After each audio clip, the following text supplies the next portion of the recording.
Hi, Franz, my friend. How are you doing?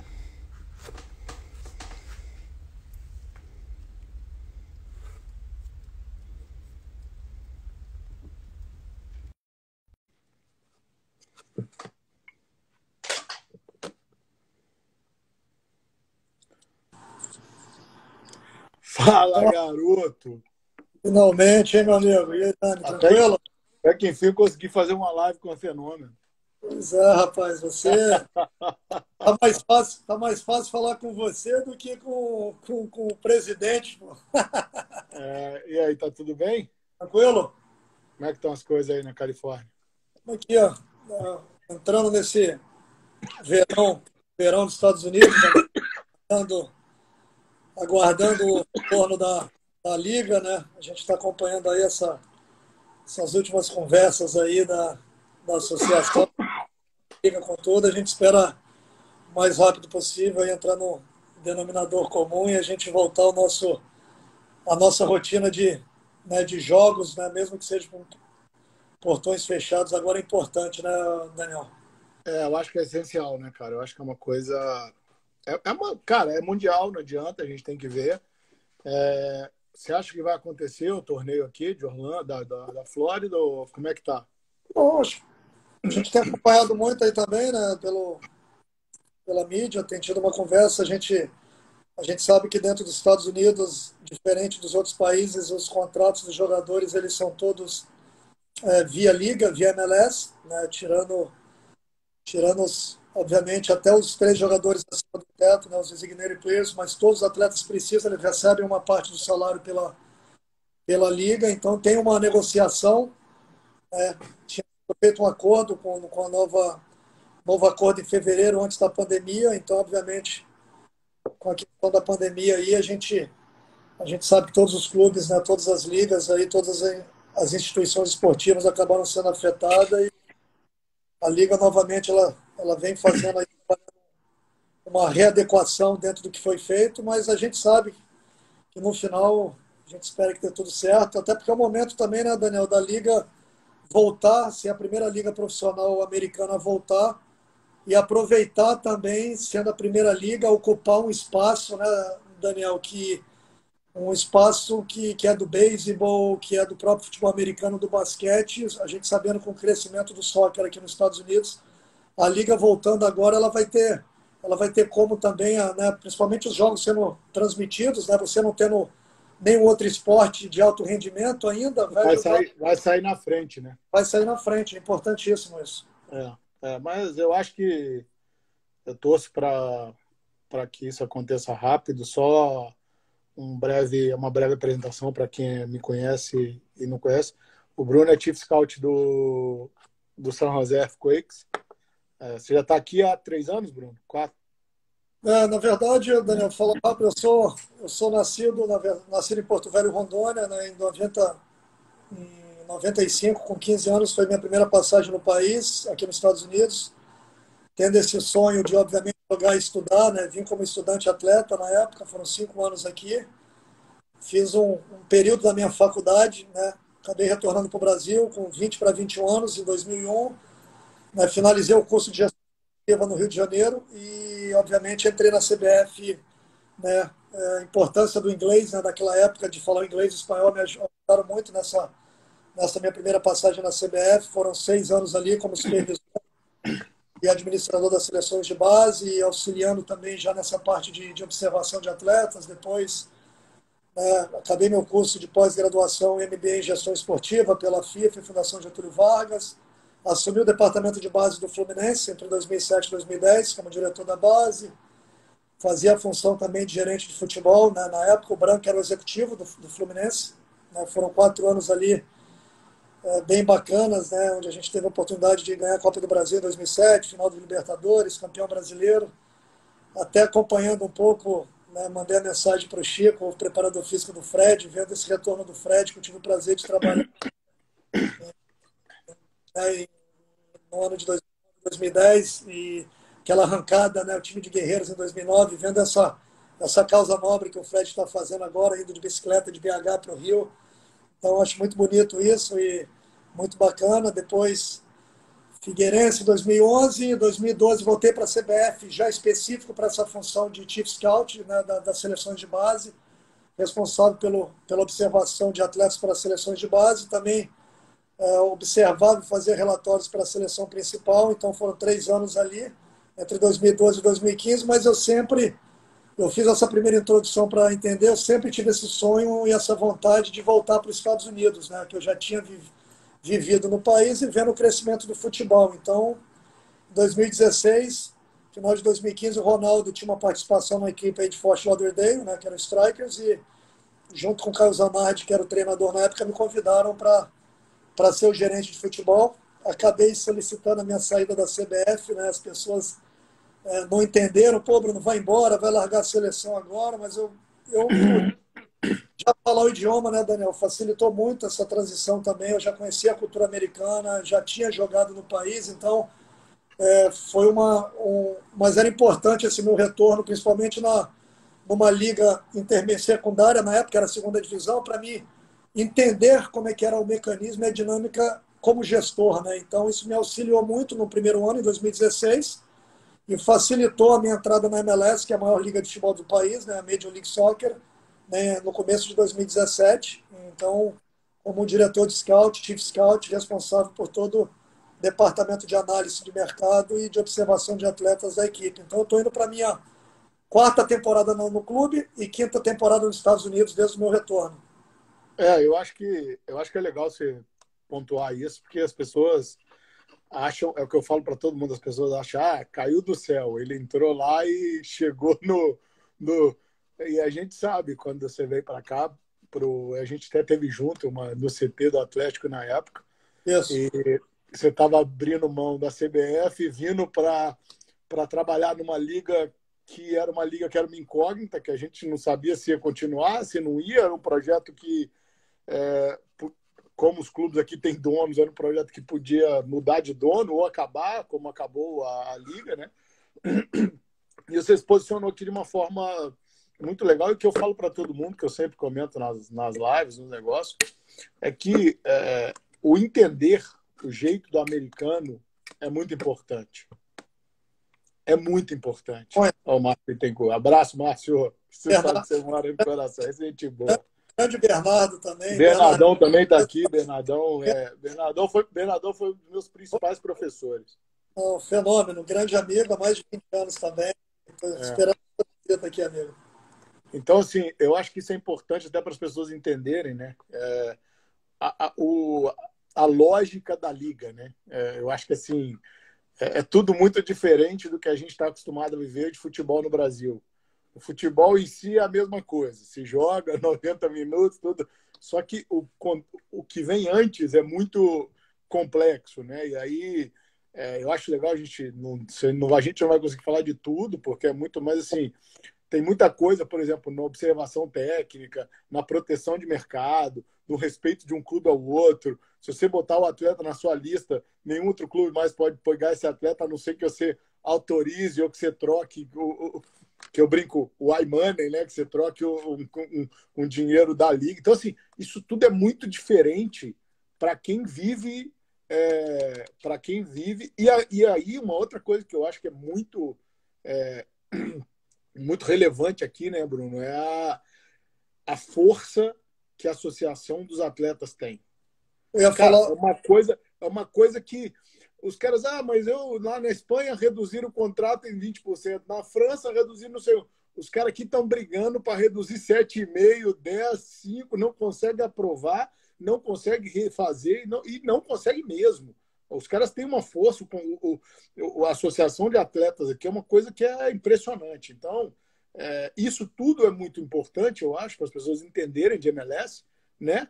E eu acho que uma parte legal que você tem feito um trabalho muito legal aí em São José é aquela mudança de patamar, a saída a liga de aposentados para uma liga de atletas com potenciais para fazer negócio. Os caras entenderam que eles têm um poder financeiro relevante, eles podem ali comprar um jogador, botar na vitrine e vender, né? Não só fazer eu quero aquele comentário que as pessoas me ligavam às vezes quando eu vim embora, eu quero jogar nos Estados Unidos, eu querendo aposentar aí.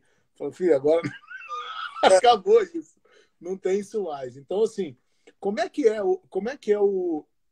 Acho que o serviço de scout é o mesmo, né, cara? Assim, no mundo inteiro. Mas você tem uma equipe, você tem scout aonde você tem scout no Brasil, na América do Sul, na África, onde você tem scout?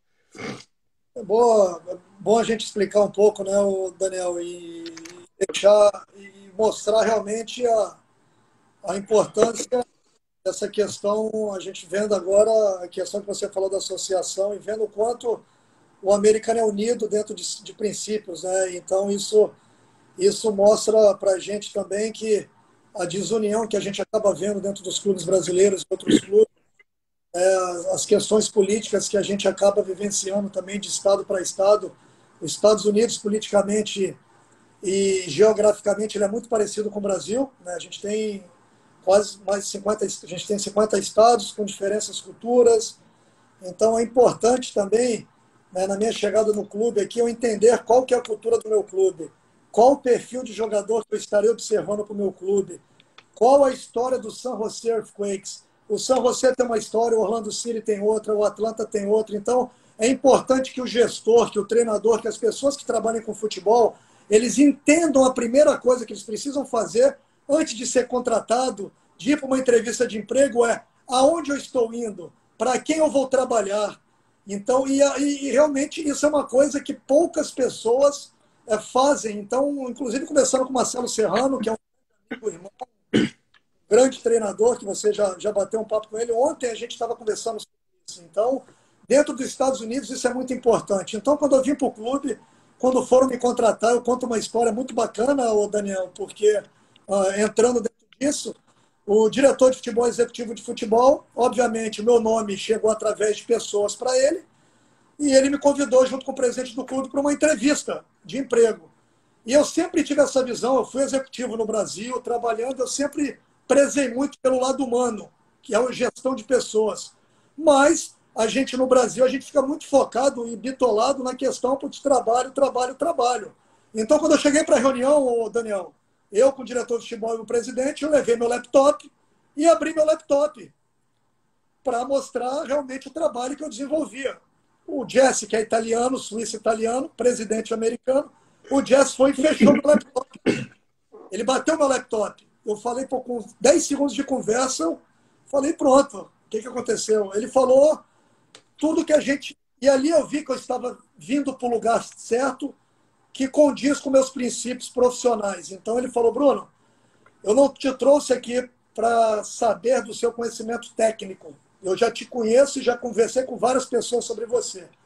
O mais importante para mim hoje era te conhecer como pessoa e como ser humano. Aqui dentro do clube, aí ele começou a falar da história do clube e eu, obviamente, já tinha estudado. É um clube fundado em 74, na época da Primeira Liga Profissional, na época do Cosmos. Foi o primeiro clube, um dos fundadores da MLS em 96. A primeira partida da história da MLS foi realizada em San José, na Califórnia. Então, tem todo um contexto por trás do clube. É um clube com divisa com o México. Então, é uma torcida que exige muito o atleta com intensidade, o jogador local, porque a gente tem o Chris Ondalowski, que é o maior artilheiro da história da MLS. Ele é nascido e criado na região. Então, ela tem muita afinidade com o garoto formado na base, dentro do clube. Então, quando a gente veio para o clube, a gente veio com uma ideia voltada para isso. A gente não vai ser o Galaxy que contrata o Ibrahimovic, que contrata os David Beckhams, que é o nosso maior rival, que está a 4, 5 horas de carro daqui. A gente está no Vale do Silício, local de inovação, local que as pessoas precisam criar mecanismos para maximizar o seu trabalho. Então, a gente tenta utilizar as ferramentas também que a gente tem no mercado, analítica, para fazer o filtro do jogador, usar o Scout, Instat, outras ferramentas hoje, para fazer a parte de vídeo. Então, a gente não tem uma equipe macro. A gente tem um Scout que trabalha na Itália. Eu, com meu network e relacionamento, obviamente, eu tenho... Inclusive, hoje eu conversei com diretores de futebol de vários países sul-americanos, sou membro da ABEX, Associação Brasileira dos Executivos de Futebol, então a gente acaba tendo um network né, os 10 anos de CBF facilita muito, né, o Daniel? A gente tem com empresários, né, de credibilidade no mercado brasileiro e sul-americano, como você e outros. Isso faz com que o próprio empresário também ele saiba da lisura, né, que a gente tem dentro do nosso trabalho. E isso é uma coisa que eu aprendi cedo. Você, como gestor de carreira, você prefere ter o seu atleta dentro de um clube com pessoas sérias, com um clube que você sabe que esse atleta vai estar evoluindo, não só dentro de campo, mas também fora de campo, do que ter o seu atleta no outro lugar. Então, tudo isso que a gente vem construindo, né, em mais de 20 anos aí trabalhando, facilita muito esse processo de análise. Porque quando você sabe a sua cultura, sabe o que você está buscando, Daniel, facilita tudo. E não é sobre a quantidade de pessoas que você tem trabalhando, é a qualidade das Justamente. pessoas. E eu acho que hoje a informação, Bruno, eu estava falando isso hoje, tá? A mulher é financista, ela investe e tal, faz as coisas aqui. E a gente estava conversando isso hoje do Zoom, né? Saiu o resultado do Zoom. Foi um resultado alucinante para o Zoom. E é o que eu falei para ela, vai só aumentar. Porque as pessoas entenderam que dá para usar a tecnologia para trabalhar. Muito. A gente tem tanta tecnologia na nossa mão, a gente tem tanto facilitador, e as pessoas queriam fazer reunião. Ah, não, mas eu tenho que pegar um avião, eu tenho que ir ali. Cara, faz uma reunião, a hora que for para sacramentar, a hora que for para fazer um negócio, aí tudo bem, aí eu concordo, aí é pessoal. Mas o relacionamento que você tem, pessoal, você tem que usar nesse sentido. E assim, eu vou dar um exemplo de ontem, anteontem, que eu te mandei uma mensagem, falei, Bruno, pô, sinceramente, o que você acha desse meu atleta?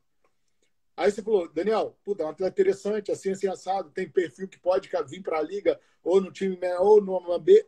Cara, e é isso. Do mesmo jeito que a gente tem liberdade, você falar, cara, é um atleta que eu acho que você tá perdendo tempo, não vai jogar.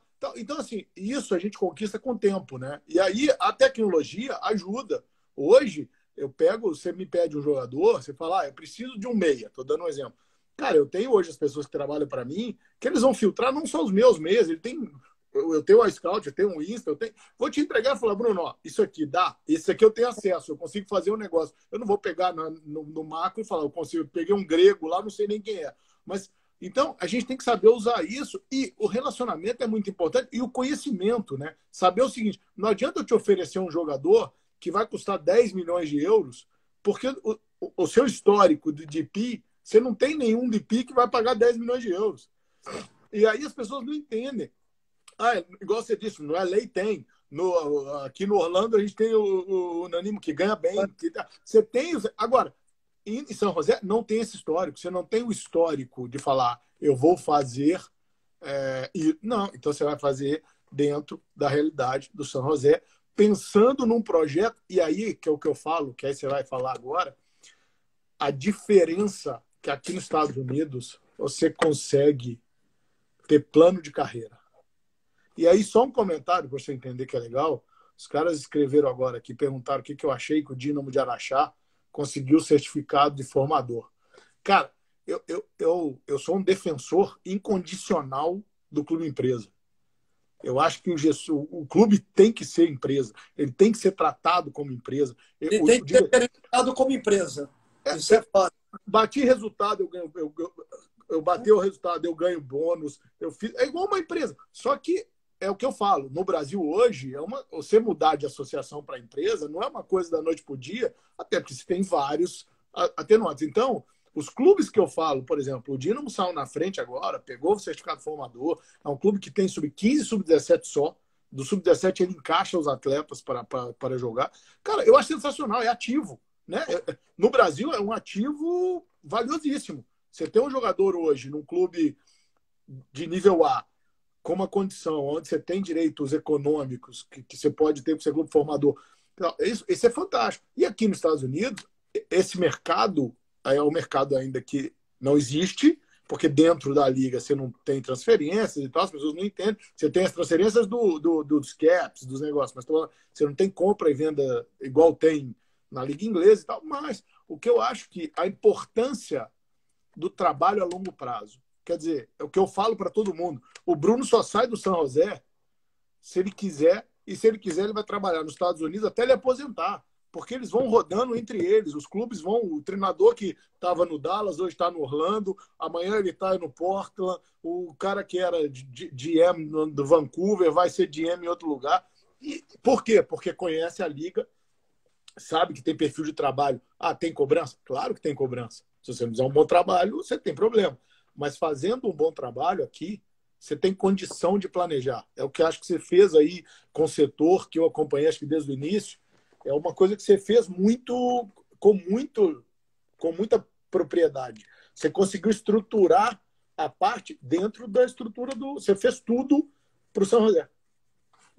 Mas é isso que você falou, Daniel, você vindo com um projeto a médio e longo prazo, até porque eu não vou falar, quando eu vim para o clube, isso que é muito bacana, eu vim para o clube com um contrato a princípio de 2 anos, 2017 e 2018, com opção de renovação para mais um. Então, fiquei os 2 anos antes de, um ano antes, já exerceram a opção para me ficar em 2019. O ano passado, renovei meu contrato de novo no mesmo molde, 2 mais 1. Então, eu já estou indo na minha 4ª temporada, ano que vem estou indo para a minha 5ª, com possibilidade de fazer a 6ª temporada em 2022. O que eu quero falar é que, quando a gente chegou no clube, tanto o executivo de futebol, eu fui o primeiro profissional a ele contratar, né, ele chegou 15 dias depois, a primeira função que ele contratou foi a minha, porque ele sabia dessa importância, ele, obviamente, tinha trabalhado na Roma, na Lazio da Itália, ele tinha essa visão da parte...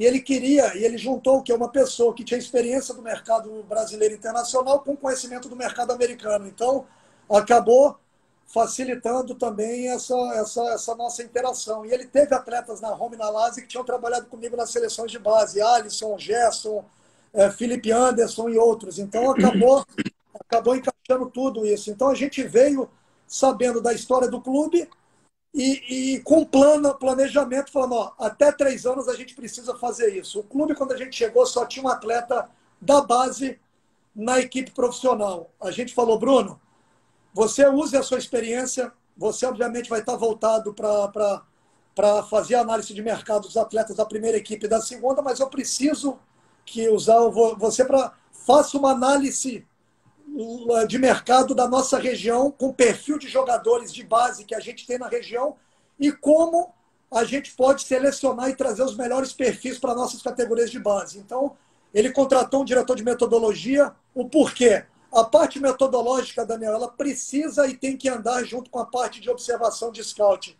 Não tem como você identificar um atleta se ele não vai encaixar o seu modelo de jogo, a sua metodologia, a sua história. Então, o diretor de metodologia espanhol, hoje, é o meu melhor amigo, porque a gente criou uma afinidade. Ele brinca comigo e fala, Bruno, se você não recrutar jogadores de qualidade, não tem modelo de jogo que funcione. Então, eu tive que dirigir mais de 15 mil quilômetros na região, porque nosso clube não tem alojamento. A gente mora numa área de 10 a 15 milhões de habitantes no norte da Califórnia. É uma região, Daniel, do nível... o custo de vida é muito alto aqui, tanto como Nova York. Então, eu comecei a analisar qual o perfil que eu tenho. Na minha região aqui, muitos indianos, asiáticos, por causa das empresas de tecnologia. Os jogadores latinos de famílias mais pobres, naturalmente, eles tiveram que sair dessa região e começaram a morar no entorno, em torno de 80 a 100 quilômetros da região. É onde eu comecei a identificar, fazer parceria e ver o perfil de jogadores descendentes de mexicanos, africanos, brasileiros, latinos. Resumindo, depois dessa análise toda em 2017, a gente começou a trazer esse perfil de jogador para a nossa base e com 3 anos já somos a única equipe da MLS com 5 jogadores abaixo de 19 anos com contrato profissional assinado na primeira equipe e todos esses 5 jogadores moram num raio de 80 quilômetros ou mais distante do nosso centro de treinamento da nossa cidade. Então, aquele estudo de mercado que eu fiz em 2017 foi fundamental para a gente identificar esse perfil. Não é só o perfil físico, não. É o perfil técnico, é o perfil de querer vencer na vida, é o perfil que se encaixava com o nosso modelo de jogo também dentro do nosso clube. Um clube que tem um treinador argentino, Matias Almeida, né? Um diretor de futebol italiano, um diretor de metodologia espanhol e um diretor de brasileiro. Então, amantes do futebol, todo mundo com sangue latino. Então, a gente fazendo isso, A gente hoje tem um garoto 2003 titular da equipe profissional. Ele acabou de fazer 16 anos no final de outubro. É um menino que a gente trouxe com 14 para 15 anos. A torcida, no último jogo contra o Minnesota que ele jogou, antes do Covid, a torcida em êxtase. Então, a nossa torcida, ela gosta desse perfil de jogador. Então, quando você entende isso tudo, por que eu estou explanando isso tudo? Quando você entende para quem você está trabalhando, o seu público facilita todo o processo. E você, como agente, como intermédio, trabalhando com futebol, você precisa entender qual o perfil de jogador que você vai estar oferecendo para os clubes. Então, foi muito importante você tocar nesse assunto. Eu acho que assim, quando eu falo quando eu vim embora, eu vim há 6 anos atrás, né? E aí muita gente me perguntava, pô, mas você continuou fazendo negócio no Brasil, continuou fazendo negócio na Europa, continuou... Pô, e nos Estados Unidos, eu falei, cara, eu ainda não conheço a liga. E aí, aqui tem uma vantagem que para mim é muito legal. Ele não vai lembrar, mas eu falei que sou diretor umas 2 vezes em italiano, porque eu falo italiano. E aí a gente... Então, não sei o quê. E lá no início, quando eu vim, e aí depois, em 2017 ou 2018, e aí depois eu não tinha o que fazer, né? Você tinha chegado, eu não tenho nada. E aí eu comecei a entender cada perfil de cada jogador para cada clube. E foi assim, eu acho que foi bingo total, né? Agora que eu fiz o negócio do Thiago Santos pro Dallas, foi uma coisa que foi casamento perfeito de negócio, o perfil que o treinador queria, o jogador que ele queria para ser o homem do meio de campo, é um jogador de 30 anos, mas não é um jogador que entraria em outros times, às vezes. Então, mas isso tudo... Jogador de 30 anos inserido num clube completamente voltado para o trabalho de formação, que muitos atletas jovens, um clube que não tinha tido sucesso em contratações de estrangeiros nos últimos 4, 5 anos. 4, 5 anos. Então, precisava de um jogador experiente que encaixasse com os garotos, com o Pomical, com o Ferreira, com os meninos da base, para dar Servani e outros. Então, é um casamento perfeito. Então, justamente, mas foi isso que quando a gente conversou, foi isso. É um cara que não é estrela, não é o cara, não vai chegar aqui e querer ser. É um cara que é batalhador, briga, trabalha pra cacete e tal. Jogou tudo que tinha que jogar no Brasil, fez bons campeonatos, mas no Brasil a gente conhece como é que funciona. Você joga 10 jogos bons e um ruim, você já virou horroroso. Então a gente tem esse problema, que aí a gente aqui eu acho que é bem diferente, eu não tenho certeza. Mas eu acho que é isso, é esse perfil, é você entender o perfil para quem você vai prestar esse serviço também. É falar o seguinte, e é o que você acabou de falar, uma coisa que é muito legal da gente falar do seu trabalho aí, nesse sentido, dos meninos, aqui para baixo, na Flórida, as pessoas têm um pouco de dificuldade de fazer isso, porque os pais ainda têm aquela visão se meu filho assinar o contrato profissional, ele não pode ir para o college. Então o pai vai puxando o freio, vai puxando o freio, vai puxando. Quando você buscou esses atletas a 80, 100 quilômetros de distância, que aquilo ali para ele é a vitória, aquilo ali para ele quer aquilo ali, ele quer ser atleta profissional de futebol e ele tem aquela chance, e você vai dar chance num clube fantástico, uma estrutura fantástica, o cara não deixa passar. Eu vivi agora com o pai de um menino aqui que estava treinando no Miami, aqui na base. Ele vai fazer 16 anos agora. E aí eles começaram a conversar para fazer um contrato profissional. O pai é um puta executivo, tem um puta salário, estudou em Yale, então é um cara que tem a visão, jogou beisebol na faculdade. Então é um cara que entende do esporte universitário, mas não entende do esporte profissional. E aí, quando ele me chamou para conversar, e isso é um negócio legal do americano, que é legal, ele me chamou para conversar, a gente conversou, eu dei a minha opinião, falei o que eu pensava, falei, se ele virar jogador de futebol, faculdade ele estuda depois, se ele quiser estudar, se ele não quiser. Dei minha opinião, ele virou para mim e falou assim, Daniel, quanto que custa a consultoria? Falei, hora de consultoria? Não, você vê aqui, a gente sentou, ficamos 2, 3 horas juntos, isso tem um valor. Eu falei, não tem valor nenhum. Isso para mim é meu trabalho. Eu estou te assessorando, se amanhã seu filho virar atleta, ele vai ser meu atleta. Ele falou, cara, para mim isso tem valor, eu tenho que te pagar. Eu falei, paga o café aí então. E essa é a diferença que eu vivi muito aqui hoje já, com alguns atletas que eu já estou monitorando, cuidando, assessorando. Parte cognitiva é completamente diferente, A Daniel. mentalidade é muito Idade, diferente. sim. Ele não quer chuteira, ele não quer celular, ele não quer. Não, ele quer trabalho. Se você der trabalho para ele, mesmo os mais humildes, eu não estou falando só dos que têm condição, dos mais humildes. Eu tenho um cubaninho aqui. A hora que eu dei a chuteira para ele, a mãe dele falou: não quero chuteira. Eu falei: não, mas eu recebo, toma chuteira. Não, eu quero trabalho. Eu quero que você arrume um clube para o meu filho, eu quero que você cuide da carreira, eu quero que você negocie um contrato. Então, o agente é visto como um prestador de serviço, né? Que tem que ser remunerado por aquilo, e que aqui tem um negócio que é muito legal, Bruno, que eu falo para todo mundo, que a remuneração quem te paga é a liga. Sim.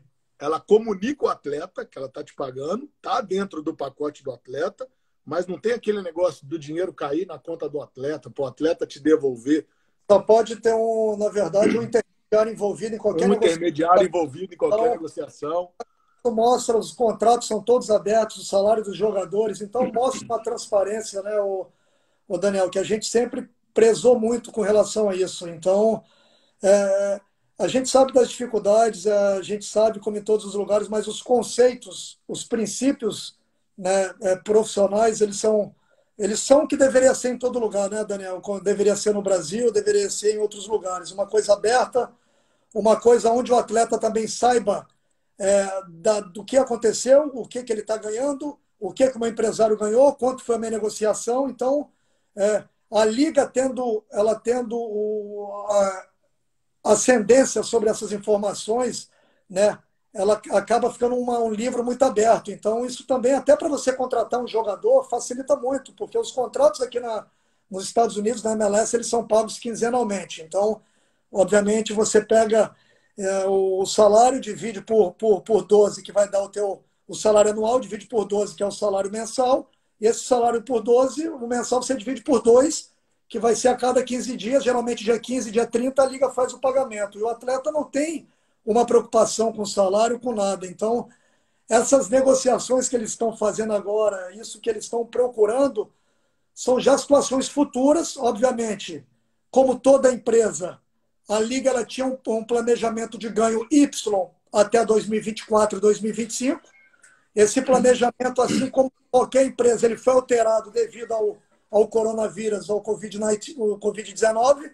Então, a associação, junto com a Liga falou: olha, o nosso planejamento era esse até 2024. A gente tinha acertado isso. Devido às mudanças, a gente não vai conseguir mais fazer isso. As opções são essa aqui. E aí eles começam a discutir para chegar no meu termo que seja bom para os dois lados, porque no final, o maior beneficiado é o futebol dos Estados Unidos. A gente tem a Copa do Mundo agora vindo em 2026. Então, essa unidade que a gente vem, pelo modelo de gestão que a gente tem nos Estados Unidos, facilita muito, né? Diferente de outros lugares, Daniel, onde se você não tiver uma liderança muito alta em cima, como, por exemplo, a Alemanha, as pessoas falam muito da Alemanha, mas a Alemanha, a gente tem a Angela Merkel, que é a primeira-ministra, ela tem uma ascendência dentro da comunidade alemã, junto com a Bundesliga, que facilitou também o retorno do campeonato alemão, entendeu? Eles quiseram, como o alemão perfil e cultura do alemão, ele querer estar na frente com tudo, dele querer chamar essa responsabilidade e criar um protocolo. Na verdade, foi criado um protocolo pelo campeonato alemão. Então, isso tudo bate dentro disso que você está falando. Culturalmente também, o atleta que você vai gerenciar a carreira como agente, que é o seu trabalho, o formado nos Estados Unidos, a mentalidade não só da família como do jogador é completamente diferente do perfil de atleta que você tem no Brasil. Muito, muito, muito. E outra coisa que eu acho que é importante a gente falar, as pessoas, outro dia me perguntaram isso, mas a Alemanha já voltou. Cara, a Alemanha é desse tamanho. Sim. Estados Unidos tem 50 estados, é gigantesco. Nós temos lugar que não tem um caso de Covid e nós temos lugar que tem caminhão de moto. Então, era muito... como se retornando o Campeonato Paulista e tivesse... Justamente, dentro de São Paulo. Bruno, o Léo até perguntou um negócio que eu ia te perguntar. A US Soccer agora abriu mão das academias de desenvolvimento. Certo. A MLS, pelas conversas que eu tive com alguns clubes, com o Atlanta, com o Dallas, até com o Cercle, A MLS viu nisso uma oportunidade de trazer para debaixo do guarda-chuva dela a formação de atletas. O que você acha disso? Voltando em 2007, quando começou a DA. Em 2007, quando começou a DA, a MLS tinha 10 equipes. Não tinha obrigatoriedade de ter categorias de base.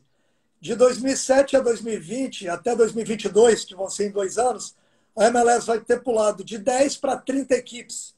E todas as suas equipes, grande parte com sub-12, 13, 14, 15, 17, time B e sub-19. Quando a MLS viu a qualidade do trabalho que está sendo feito nas suas categorias de base, ela precisava criar um ambiente de competitividade mais alto para poder desenvolver o seu atleta. Então, a Federação Americana ela era responsável por isso, devido à crise que aconteceu e outras crises institucionais dentro da Federação Americana. A Federação Americana, há 2 meses atrás, ela abriu mão, ela falou que não ia mais organizar os campeonatos de base, e a MLS se viu, na verdade, no beco sem saída, que ela usou um problema como solução. Ela falou, já que a federação não vai mais fazer, eu vou assumir essa responsabilidade, mesmo com todas as dificuldades. Por quê? Porque hoje eu tenho equipes com diretores de scout, eu tenho equipes com diretores de metodologia, eu tenho equipes com treinadores argentino, brasileiro, espanhóis, alemães. Eu tenho treinador, eu tenho hoje uma pipeline, uma linha, né, do sub-12, sub-13 ao profissional, que eu posso desenvolver esse atleta na minha base e esse atleta chegar no meu profissional. Hoje eu sou uma liga exportadora, com a venda do Alfonso Davis, com a venda do Almiron, com a ida do Reina, do Gil Reina para o Borussia Dortmund.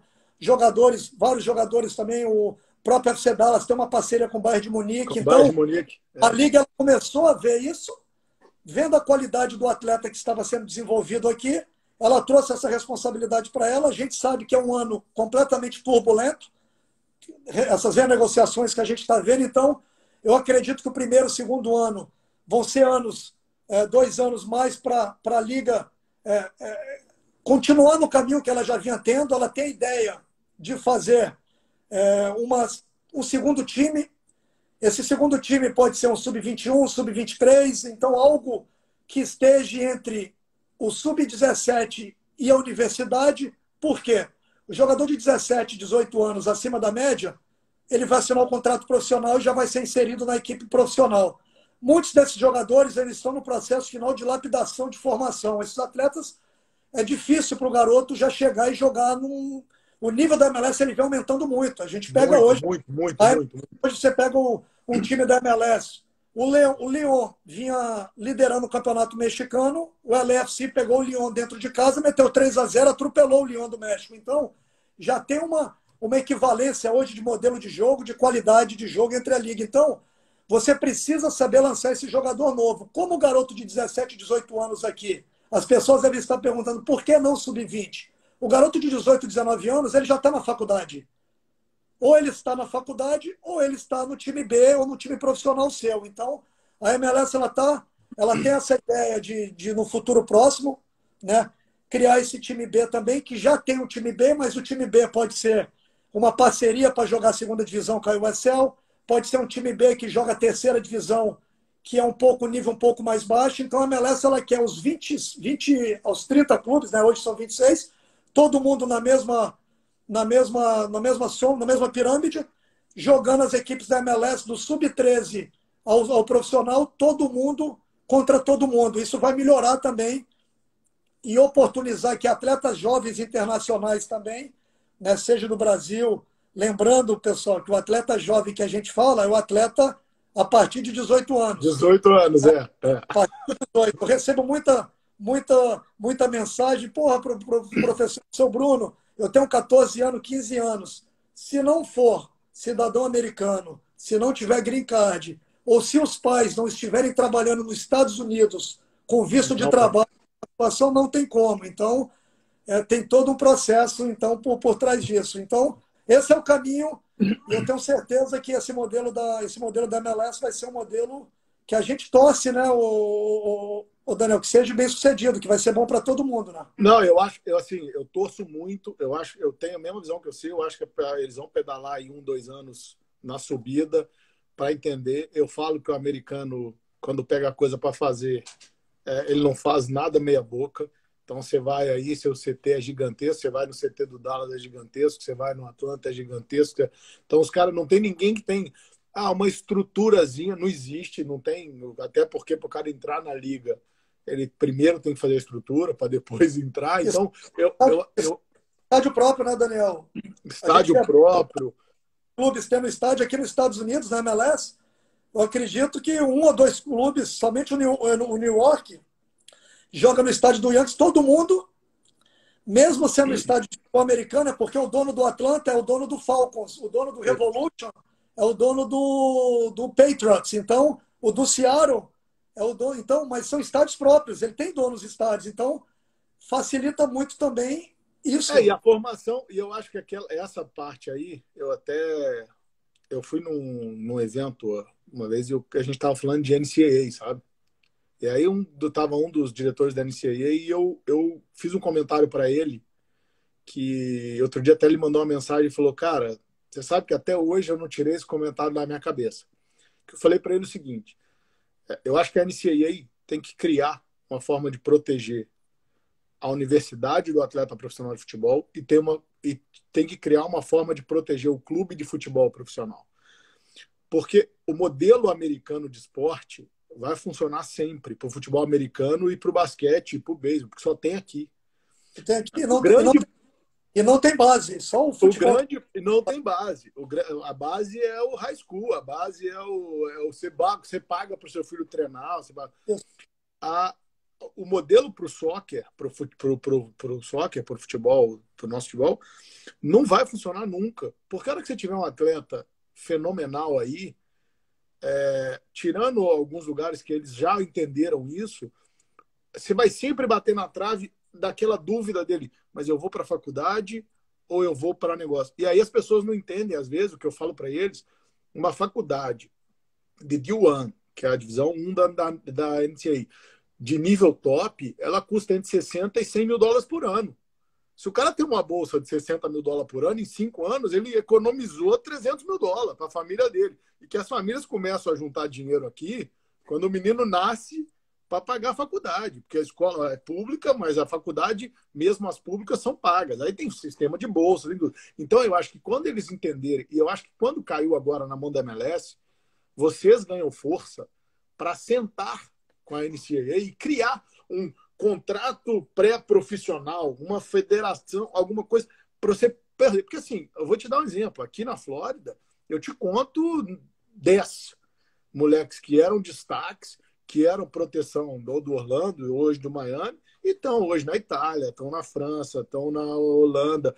Por quê? Porque o time falou, cara, tem um time, que eu não vou falar o nome para a gente expor eles, que eles fizeram um contrato agora com o seguinte, se você não virar jogador nesses 3 anos de contrato, eu te dou 200 mil dólares de multa para você pagar a sua faculdade. Quer dizer, aí o pai falou, mas peraí, eu vou embora, vamos embora todo mundo, a gente tem dupla cidadania, a gente tem, tá, vamos embora. Então isso tudo, eu acho que a gente tem que, é uma coisa que vocês têm que fazer e os agentes, eu falo que os agentes vão ser muito importantes nesse período agora.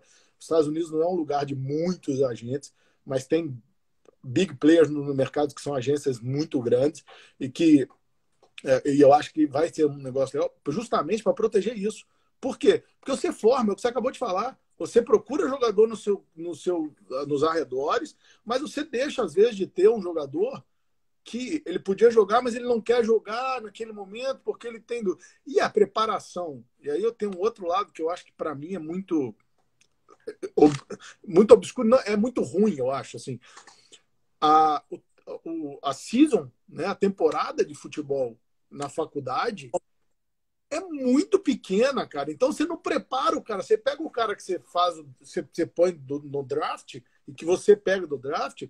Cara, eu não sei historicamente, mas você pode me falar que você viveu isso. Eu acho que ele demora no mínimo 1 ano para aprender a jogar na MLS. Com certeza. Na verdade, Daniel, explicando rápido, até para o pessoal entender como é que é a questão.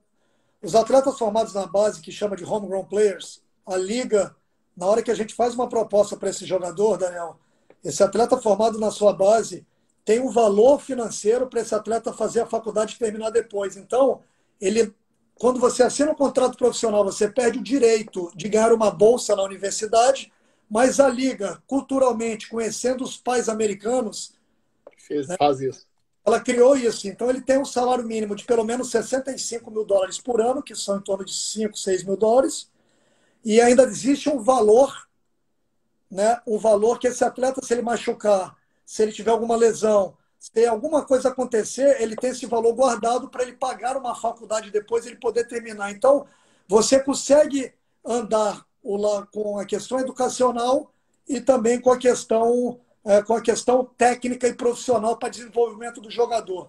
Com relação à temporada do college, já está tendo uma conversa que ia ter uma votação em abril para a temporada ser uma temporada de 20 a 25 jogos, ao invés de ser de agosto a novembro, ela ser, né, a gente sabe que os Estados Unidos tem uns problemas de clima também, né? O norte dos Estados Unidos era muito frio, então é importante a gente ressaltar isso, que você mora na Flórida, eu moro na Califórnia. Então Justamente.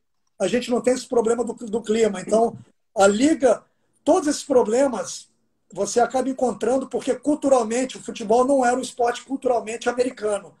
Com essa corrente de novos imigrantes que vieram para o país nos últimos anos, com a Copa do Mundo de 94, com a Copa do Mundo de 2026, está sendo criada uma nova geração de pessoas que gostam e são apaixonadas pelo futebol. E, obviamente, como tudo na vida, você vai criar a MLS, que é nova, novos torneios de base, novos conceitos, novos empresários, novos diretores, novos gestores trarão novas ideias. E esse é o momento, justamente. Eu acho que isso é importante. Participar desse processo de crescimento do futebol. Porque, Daniel, em 2011 para 2012, quando eu retornei para a CBF, o país do futebol, que é o Brasil, eu trabalhava na seleção, a gente passou por um momento de roubos de jogadores, agentes, empresários e clubes tirando um jogador do outro. A gente sentou, eu, professor Ney Franco, professor Próspero, André Figueiredo, João Paulo, Klaus, Brasil e muitos outros gestores na época que criamos um movimento de futebol de base. A gente criou um basta nessa questão. Isso foi criado há 8, 9 anos atrás e a gente vê o quanto foi importante. Não, era o samba, o Bruno, era o samba, eu falo para todo mundo, era o samba do crioulo doido. A gente mudou isso no Brasil, Marcelo, o Daniel. Competições de base, a CBF não fazia nada. E era uma briga que eu tinha dentro da CBF, e a gente tinha hoje a CBF, organiza a Copa do Brasil Sub-17, Copa do Brasil Sub-20, Brasileiro Sub-17, Brasileiro Sub-20, Sub-23. Antigamente a gente tinha Copa São Paulo Sub-20, Taça Belo Horizonte Sub-20 no meio do ano, e o brasileiro que eu criei com Branco e com Noveleto, presidente da federação em 2006, que é a Copa RS hoje. Copa RS hoje. Torneio. Então, a gente está falando do Brasil, que é o país do futebol. Então, são processos que a gente precisa passar, né? Porque a gente escuta muita crítica, né, Daniel? As pessoas, a gente vive... Cara, eu falo o seguinte, quem aceita, quando eu vim, e eu falo isso para todo mundo, pô, Daniel é louco, Daniel é maluco. Aí hoje o cara vai falar, pô, vai beber água limpa, pô, vai... E aí, a hora que virar, é o que eu falo para todo mundo, Bruno, igual quando você chegou aí, correu, fez tudo, ó. A hora que virar, os caras falam, pô, Bruno deu sorte, hein? Daniel deu sorte. Cara, mas isso acontece em todo, igual que você acabou de falar. O futebol de base, eu acho, e aqui tem uma vantagem, hein, gente, que as pessoas não sabem. Você tem os seus homegrows, os atletas, e ninguém pode mexer. Nenhum clube da MLS pode mexer. Eu não posso pegar um jogador daqui da Flórida, te ligar e falar, Bruno, leva esse menino por aí que ele vai jogar, se ele for protegido aqui do homegrown do Miami hoje. Então, isso para mim é muito importante. E, ao mesmo tempo, os dirigentes, eu falo que assim, o respeito entre os dirigentes é uma coisa que para mim é fundamental. Cara, você pega o telefone, liga para qualquer um e vai criar uma negociação, uma troca de alguma coisa e tal. Então, isso eu acho que o dia a dia é muito importante. O Thiago perguntou um negócio aí, que aí você pode falar melhor do que eu. Se você não acha que com a pandemia, se não era o momento da MLS adequar o calendário e fazer o calendário igual ao europeu. Vamos responder o Thiago, mandar um abraço para o Daniel Moraes. Grande, Daniel Moraes foi... O Daniel estava morando aqui em Santa Clara, Daniel, perto. Ele foi eu convidei ele visitou o clube, levei ele para acompanhar um treinamento. Ele viu os 2 primeiros jogos nossos no campeonato esse ano, então passei um pouco para ele, voltou para Belo Horizonte agora, está começando a carreira aí também, né? Vendo para onde vai, mas grande pessoa. Um abraço sempre, Dani é Daniel. fantástico. Eu conheço o Daniel desde a base, cara. Conheço o Desde a Daniel, a gente base. estava conversando isso. Dani é Lucas, amigo, amigo. essa pergunta do Thiago, na verdade, Thiago, acho que é a mesma pergunta que o futebol brasileiro estava tendo também durante essa questão de igualar, junto com o calendário europeu. Ah, a gente sabe que o Don Garber, que é o commissioner, que é a pessoa responsável pela liga, tem uma ligação muito forte da Bundesliga, da Alemanha, tem uma ligação cultural também da Alemanha com os Estados Unidos. Eu acho que se tivesse que acontecer alguma coisa, já teria acontecido. Obviamente, não vê esse tipo de discussão, né? Lembrando que as categorias de base, a universidade, as escolas, tudo de agosto a maio, né? Gira. O campeonato MLS, devido ao clima muito frio que a gente acaba tendo também na Rússia, né? O campeonato na Rússia e na Escandinávia, né? Os campeonatos escandinavos, tirando a Dinamarca, né? Na Suécia ele começa em fevereiro. A Suécia começa em março, não é nem fevereiro então, mais. muito pela questão climática, Thiago. Eu acho que não. A nível de exportação, é uma coisa que pode ser vista, porque os Estados Unidos ele ainda não é um país exportador como o Brasil, né? Que a gente argumenta muito no Brasil de perder jogadores tão jovens na janela de meio de ano para o mercado europeu. Dentro dos Estados Unidos, acaba sendo um pouco o contrário. Como o foco principal, hoje, de grande parte dos clubes, tem sido para jogadores latino-americanos, argentinos, uruguaios, brasileiros, colombianos, equatorianos, e é de compra, né? A MLS comprando, e geralmente essas compras elas acontecem também na janela de meio de ano. As oportunidades de negócio dentro da liga é uma coisa que eu já discuti muito aqui. Eu acho que acaba até facilitando para o mercado brasileiro a gente contratar jogadores brasileiros, colombianos, equatorianos dentro desse processo, porque quando chega em novembro, dezembro, grande parte desses jogadores estão terminando o contrato, entendeu, Daniel? Então, sim, é mais uma questão, eu acho, Thiago, da liga nos próximos 4, 5 anos, se ela começar e é o projeto virar uma liga com muita venda, com muita exportação de jogadores e começar a atrapalhar alguns clubes na janela de meio de ano, pode ser uma coisa a ser discutida na liga futuramente, da liga equilibrar o calendário dela junto com o calendário europeu. Pode ser uma possibilidade, mas é uma eu coisa acho que uma outra pergunta legal que me fizeram outro dia que eu respondi foi os caras falaram, mas por que tem tantos americanos jogando na Alemanha, na base, não sei o quê? Aí eu falei, porque o americano não conta como estrangeiro hoje no host da Alemanha, né? Eles têm um acordo que... Mas é cultural, é questão de, por exemplo, modelo de jogo, perfil de jogador, perfil físico, técnico. O alemão acaba sendo uma coisa normal e natural. O alemão ele acaba sendo muito robótico na questão física. A gente sabe que eles são muito disciplinados. A disciplina americana de atleta ela bate muito com o perfil da disciplina alemã.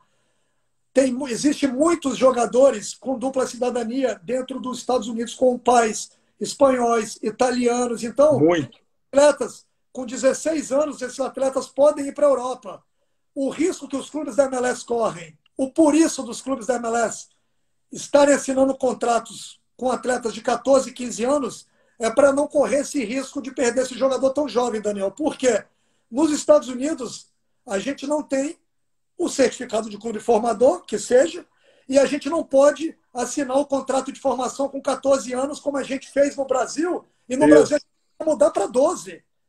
É uma discussão que a gente estava, o Ministério Público Brasileiro na época não permitia. Então, ficou 14 anos e a gente assinou agora o jogador mais jovem da história da MLS, depois do...